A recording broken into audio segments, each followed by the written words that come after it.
Olá, pessoal, muito boa noite. Então, sejam bem-vindos à nossa última webconferência da Unidade Curricular 2 de ferramentas de qualidade, né? Então, infelizmente, né, essa está sendo uma gravação, não tem ninguém na aula, né? Porque essa aula foi dada, né? Vai ser dada, desculpa, no feriado do dia 20 de novembro, né? Então, essa vai ser uma gravação da aula, uma aula mais curtinha, já que não vamos ter a parte de interação, lista de exercícios e tudo isso, né? Uma aulinha mais curta aí para a gente encerrar essa unidade curricular. O que falaremos hoje, né? Começaremos falando um pouquinho de gestão de processos, né? Porque sem gestão de processos, a gente não consegue definir quais são as ferramentas de qualidade que a gente precisa utilizar. Então, pessoal, a gestão de processos ela é uma abordagem, né, onde a empresa funciona e se estrutura por uma série de interações, né, seja de pessoas, etc.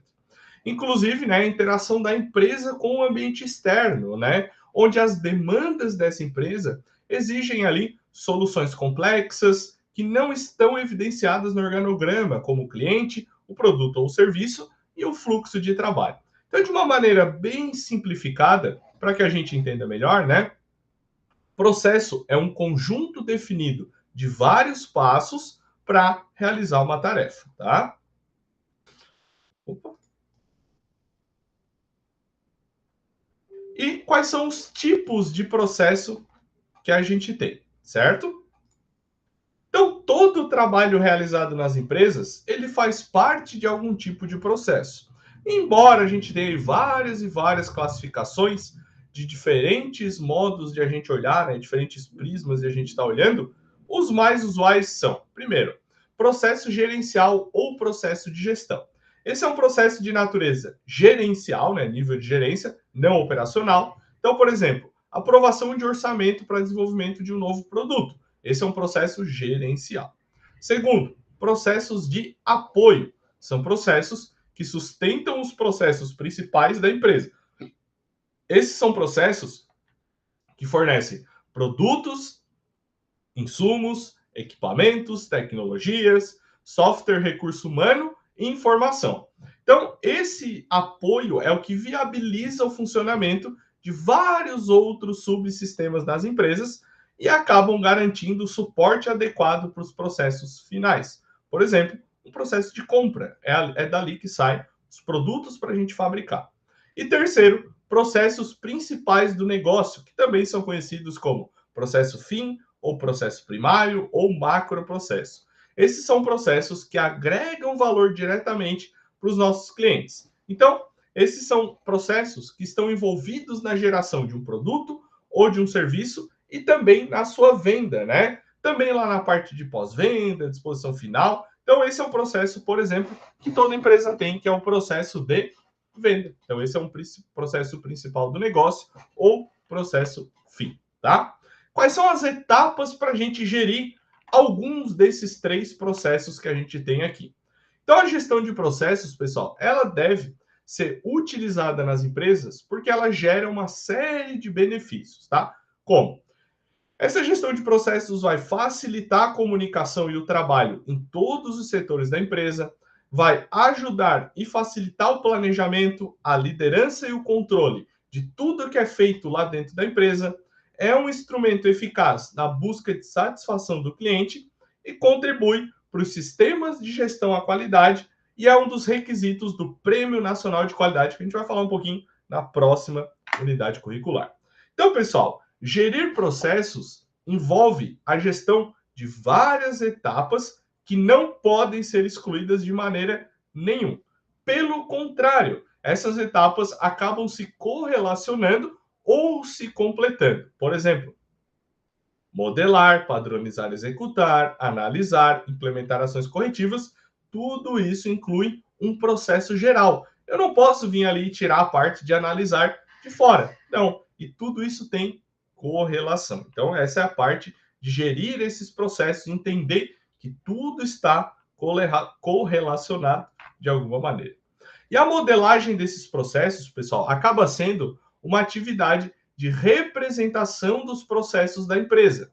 Isso permite que a gente entenda como são realizadas todas as atividades da empresa, gerando um fluxo através de um fluxograma que a gente viu na aula anterior, desde o início até o final desse processo. Então, essa modelagem ela é realizada pelas seguintes etapas. Primeiro, a gente vai identificar os processos. Segundo, a gente vai mapear os processos. Terceiro, a gente vai observar quais são as legislações a qual esse processo está incluído. Quarto, a gente vai definir os clientes desse processo. Quinto, a gente vai explicitar o objetivo desse processo. E sexto, a gente vai definir quem é o responsável por esse processo, tá? E aí a gente relacionar esses processos da empresa é a gente entender como é que funciona e quais são os tipos que existem dentro da empresa. Isso é extremamente importante para a gente saber como isso vai ser gerenciado, para a gente ter melhor resultado, tá? Então, uma vez que a gente identifica e delinea os processos, o ponto inicial é a gente conhecer quais são os processos críticos cujos os critérios de seleção podem ser. Então, a gente pode selecionar por alguns critérios de seleção. Primeiro, grau de disfunção. Quais são os processos que a gente tem na empresa que são mais problemáticos? Segundo critério, importância. Quais são os processos que exercem mais impacto em cima dos clientes da empresa? Então, é o segundo critério. Então, os processos críticos são aqueles onde a gente vai estabelecer uma certa prioridade. Por quê? Porque esses são os que demandam maior problema e a gente tem, o maior problema em relação a gente cumprir um determinado objetivo dentro daquele processo. Então, depois de a gente realizar a identificação desses processos, a gente dá início ao mapeamento desse processo para indicar a sequência das atividades que são desenvolvidas dentro desse processo. E aí a gente usa o fluxograma que a gente viu na aula anterior, né? Vocês já conhecem. Então, pessoal, não existe, tá? Isso já tem que ficar bem claro para vocês, que não existe um departamento ou uma divisão que seja responsável pelo processo, né? Então, na estrutura da organização desse processo, a responsabilidade pelo processo fica sempre, ou sempre vai ficar, sobre a responsabilidade do fornecedor, que tem por finalidade satisfazer o nosso cliente. Mas a gestão do processo como um todo fica nas mãos de uma pessoa que é definida para assumir essa função, um gerente, um diretor, enfim, onde as atribuições essenciais são: o que essa pessoa tem que ter? Ela tem que garantir o andamento adequado do fluxo desse processo, ela tem que facilitar o relacionamento dos recursos aplicados ao processo, ela tem que avaliar o funcionamento da empresa, olhando da perspectiva do processo, e ela tem que aperfeiçoar aquele processo que ela está trabalhando e o seu funcionamento. Então, a gestão dos processos na empresa também tem muito das suas raízes, né? Como a gente fala, né? Bebe muito, né? Da gestão da qualidade total, ou que vem do inglês, né? Do Total Quality Management, para que ela consiga caracterizar uma filosofia gerencial onde a qualidade é uma preocupação na empresa como um todo. E isso vai abranger a relação dos processos entre cliente e também fornecedor. E isso tem como objetivo que a gente consiga uma satisfação total do nosso cliente, tá? Então, dessa forma, a empresa sempre deve garantir que os processos sejam desenvolvidos com as pessoas certas. Não adianta eu pegar uma banda, pegar o guitarrista e botar no piano. Ele não vai saber tocar. Então, as pessoas certas têm que estar nos locais certos.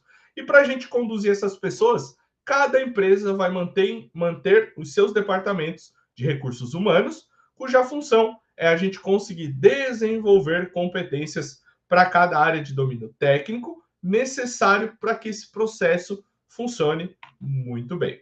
Então, a gestão por processos demanda a gente identificar e fazer um monitoramento de indicadores de desempenho contínuo, né? E esses indicadores têm que refletir os principais requisitos dos clientes, né? Quanto à eficácia e eficiência. Então, um indicador, ele sempre vai traduzir as características de qualidade.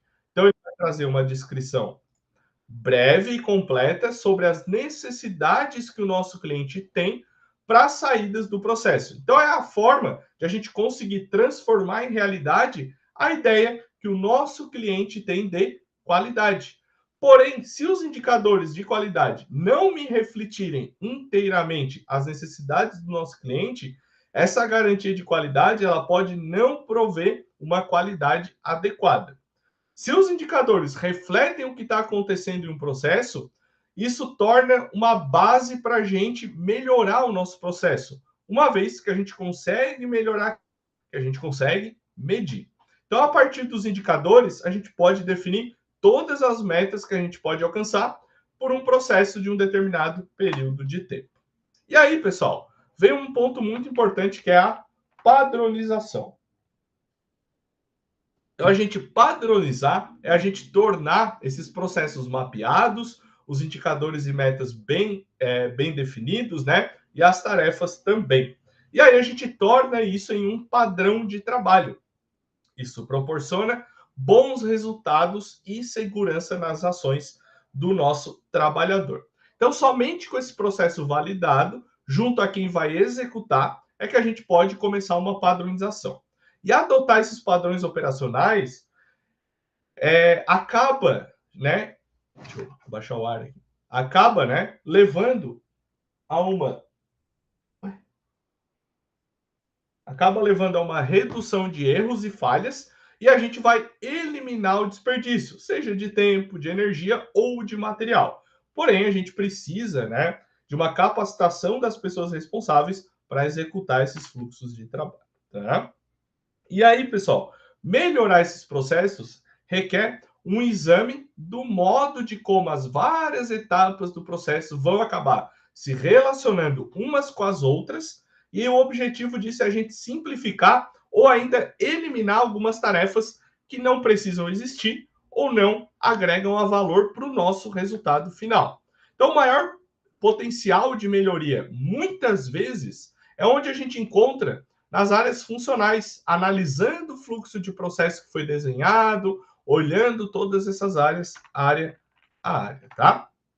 E aí, pessoal, a gente tem a metodologia de análise e melhoria de processos, que é a AMP, e a gente tem que levar ela muito em consideração, né? Porque ela define várias etapas para a gente melhorar os processos, né? Como, por exemplo, identificação de problemas. Então, a metodologia AMP considera um problema como um ponto de partida para a gente melhorar um processo.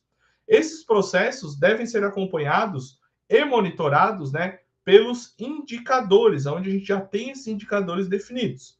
Usando sistemas de informação que estejam integrados ao processo, os indicadores podem ser monitorados ali em tempo real. Isso possibilita ao responsável do processo que ele consiga, olhando os indicadores, adotar algumas ações imediatas para resolver os problemas que ele possa ter. O problema é quando se reconhece que determinada meta que foi definida para um indicador, numa situação A desejada, não foi feita ou não está sendo alcançada. Então, o gap é a diferença entre o que a gente quer e o que a gente tem, tá? Então, o problema é sempre toda a diferença entre um resultado alcançado, né, e uma meta planejada. Depois nós temos a análise das causas do problema, né, onde a avaliação desses indicadores pode ser usada, pode ser feita, né, utilizando diagrama de Ishikawa, né, que a gente já viu, que vocês já viram, né, e as causas desses problemas que vocês identificaram no diagrama de Ishikawa, elas podem ser agrupadas através dos 6 M's, né, que a gente já viu. Então, essa é uma ferramenta bem simples que a gente já viu, vocês já fizeram o exercício, né, para a gente assimilar bem e encontrar bem a causa dos problemas. Se os resultados não estão sendo atingidos como planejado, a função do gestor é agir de maneira corretiva, de modo que ele vai melhorar a capacidade do processo para atingir os resultados desejados. Então, isso tem como objetivo prover confiança no atendimento dos requisitos do cliente. Porém, anteriormente à implementação das ações corretivas, a gente precisa elaborar um plano de ação para bloquear as causas fundamentais do problema de forma definitiva. Esse plano de elaboração vai ser elaborado como? Utilizando o 5W2H, que vocês viram também na aula anterior. Tá bem, pessoal? Então, essa foi a aula de hoje. Eu falei que ia ser bem curta, porque tinha um quiz preparado, né? Mas não vamos ter. Tinha uma lista de exercícios preparadas, também não vamos conseguir ter. mas tudo certo. Qualquer dúvida, vocês podem me procurar lá no Moodle, tá bem? Valeu, um abraço aí, a gente se encontra na próxima unidade curricular de Sistema de Gestão Integrados. Valeu, pessoal. Tchau, tchau.